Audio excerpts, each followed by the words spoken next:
My daughter told me, "Shut up, Dad. Nobody cares for you," so I took my keys and never came back. My name is Jake Morrison. I am 58 years old. I am an African man. I worked for 34 years as a city bus maintenance supervisor. I am calm by nature, soft-spoken, practical. I believe in respect, family, and keeping promises even when it hurts. I was married once. My wife passed away 9 years ago after a short illness. Since then my entire life revolved around my only child, my daughter. Her name is Alyssa. She is 31 years old now. She works as a corporate event planner. She is ambitious, sharp-tongued, image-conscious, and very different from the little girl I raised. I am telling you this story myself. Not for sympathy, not for praise, but because silence almost killed me, and truth saved me. I raised Alyssa alone from the age of 14. Her mother died when Alyssa was just a teenager.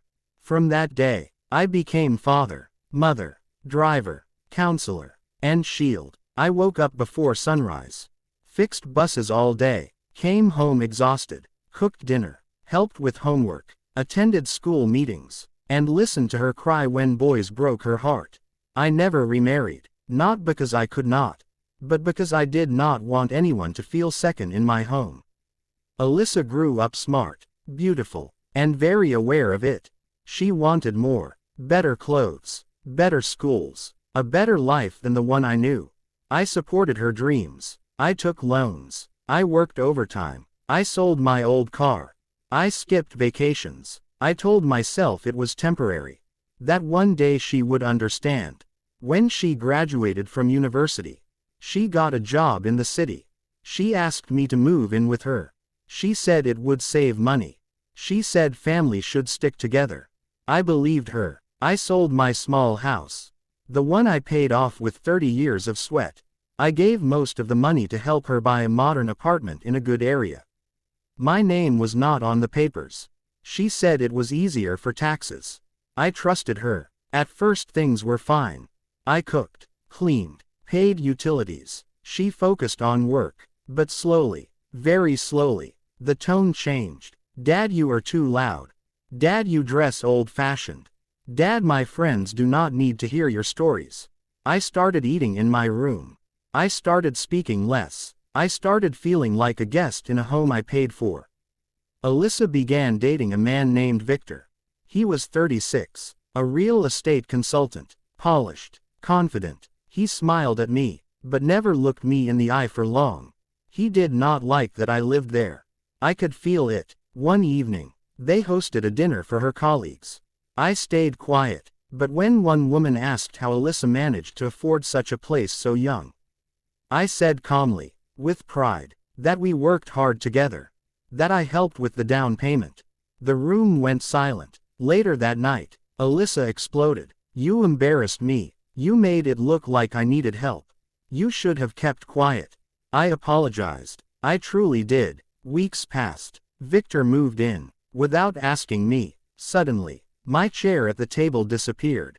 My food shelf shrank. My presence became inconvenient. Then came the day, the sentence, the moment that changed everything. It was a Sunday afternoon. I was fixing a loose cabinet hinge. Alyssa was stressed about an upcoming event. She was pacing, shouting into her phone. I asked softly if she wanted tea. She snapped, "Shut up, Dad. Nobody cares for you." The words did not echo. They sank, deep, heavy, permanent. I stood there holding a screwdriver, my hands shaking, not with anger, with clarity. I went to my room. I packed a small bag. I took my car keys, the same keys I used for years to drive her to school, 2 hospitals, 2 interviews. I left a note. I wrote, "I love you. I hope one day you understand." And I never came back. That night, I slept in my car near the old bus depot, the place I once supervised. I cried, quietly, at my age, with no one watching. The next morning, I went to my old workplace. I had retired early, but the director remembered me. He offered me temporary consulting work. It was modest, but honest. I rented a small room. I started again. Months passed. Alyssa did not call. Not once. Then the calls began. Dad, where are the property documents? Dad, the bank is asking questions. Dad, Victor says the apartment has legal issues. I stayed silent. What Alyssa never knew was that the apartment was partially financed through a deferred ownership structure. One I arranged quietly to protect my contribution. I never told her, because trust does not announce itself. When she told me to shut up, when she said nobody cared, that trust expired. The bank contacted me, because my name was still linked through a legal guarantee.